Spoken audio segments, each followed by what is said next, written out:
It's a familiar cultural trope.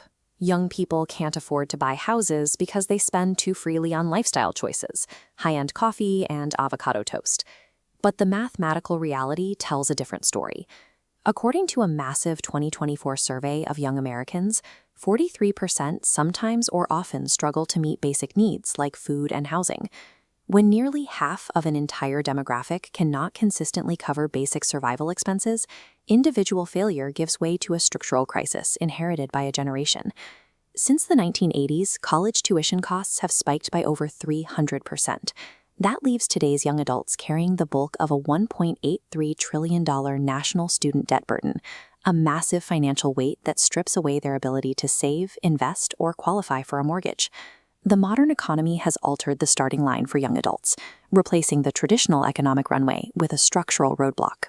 Education debt is only one half of the pressure. The other is the day-to-day cost of staying alive. This chart tracks inflation over recent years. In 2022, it reached its highest level since the 80s, peaking at 9.1%, driving essential goods up nearly 20% over 4 years. At the same time, entry-level wage growth failed to match rising costs.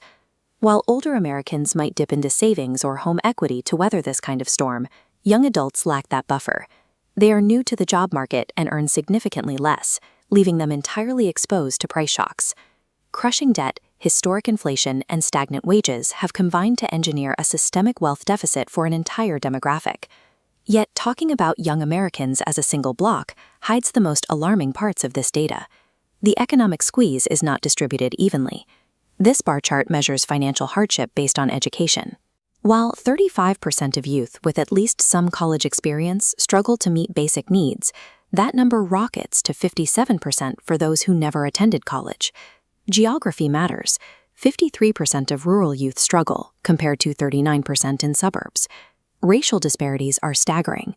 While 27% of Asian youth struggle, 52% of young Black men and a massive 68% of young Black women cannot cover basic needs. Intersecting systemic barriers create vastly different economic realities, making the average young American a complete myth. Standard economic metrics like household income frequently mask the true severity of the crisis. Because so many young people are priced out of the housing market, high-earning households often actually consist of multiple young adults pooling resources or moving back in with their parents to survive.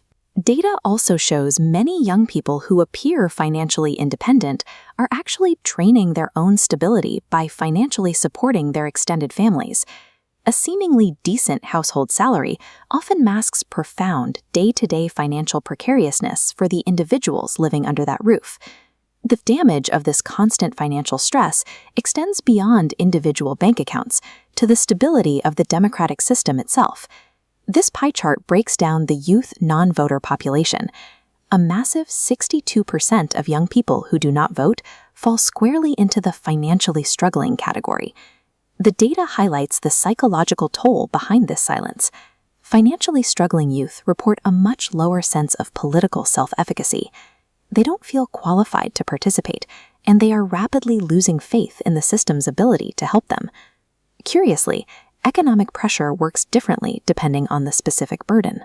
Researchers suggest that holding massive student loan debt actually acts as a catalyst, driving highly educated voters to the polls in search of policy relief.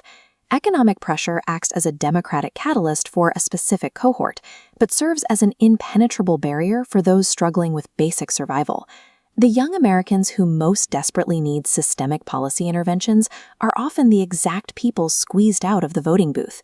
It is incredibly difficult to vote when you are working multiple jobs, when your housing is unstable, and when you lack the free time to consume political information. This creates a self-perpetuating cycle. Socioeconomic stagnation leads to political silence, which in turn guarantees further economic neglect. If leaders want to restore faith in American democracy, they cannot rely on traditional political rhetoric. They must first solve the structural economics of being young in America.